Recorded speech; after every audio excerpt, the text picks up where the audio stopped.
In another significant development, the U.S. and the U.K. have warned that they may rethink their support of the opposition group known as the Syrian National Coalition if it does not join the peace talks. And joining me now to talk more about the Syrian crisis is Josh Lockman. He's a lecturer for international law and U.S. foreign policy at the University of Southern California. Thank you so much for joining us from Los Angeles. Thank you for having me. As you just heard, the opposition obviously receiving a lot of pressure to attend these peace talks in Geneva. If no one shows up, do you see support from the international community diminishing? Could these talks even happen?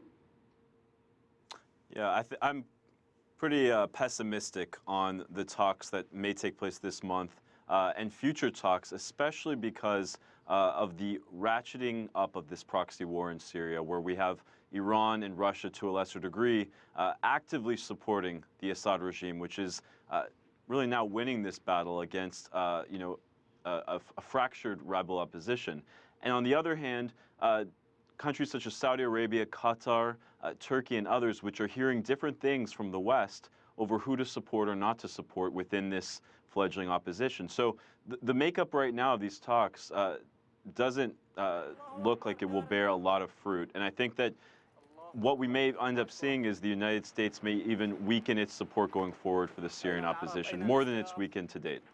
Well, we just saw Secretary of State John Kerry with Sergei Lavrov, and we are seeing chemical weapons making their way out of Syria following that deal brokered by the Russians and Americans.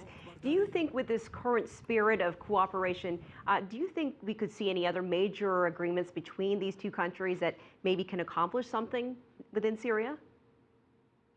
Right. I think it will take brinksmanship between the United States and Russia. I mean, what we're seeing now, I think, is the 800-pound gorilla in the room is Iran. If Iran were to evince a desire to jump ship off the Assad regime and discard their, junior vassal partner to some degree in Damascus, they would have a seat at the table. As Secretary Kerry, I think, pointed out, they are not following the Geneva I communique. But Iran is bound toward the Assad regime. The Assad regime has been a loyal partner for the regime in Tehran, has obviously aided and funneled arms to Hezbollah in South Lebanon in the past through Syria. So I don't see Iran jumping ship, and I don't see Russia jumping ship either. So I think what we're bound toward is a stalemate going forward, and that will have bloody, horrific consequences for the Syrian people in the coming months. But with everything that is happening regarding Iran and with the sanctions being lifted there, do you think that will make any difference at all with Syria and the way it looks at Syria? That's a great question. It could, if there is some behind-the-scenes diplomacy that guarantees Iran a role in a post-Assad Syria if it jumps ship and ditches its partner there and kind of joins or colludes with the West and Russia to some degree. But I don't think the Iranians are going to do that. They have invested a lot in Assad.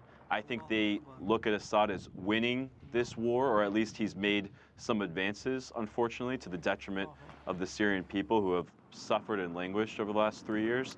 But overall, Iran is seeing that it's getting something of the upper hand in these international negotiations. I think this regime in Tehran feels like it's winning to some degree, and that will bolster them, I think, in how they view these peace talks, and even if they don't have a seat, to continue to fund and arm the Assad regime, to use money that it's gotten unfrozen assets to, help Assad and whatnot. So I'm not too optimistic that the diplomacy that's taking place in Geneva vis-a-vis the Iranian nuclear program will play out to positive results in Syria.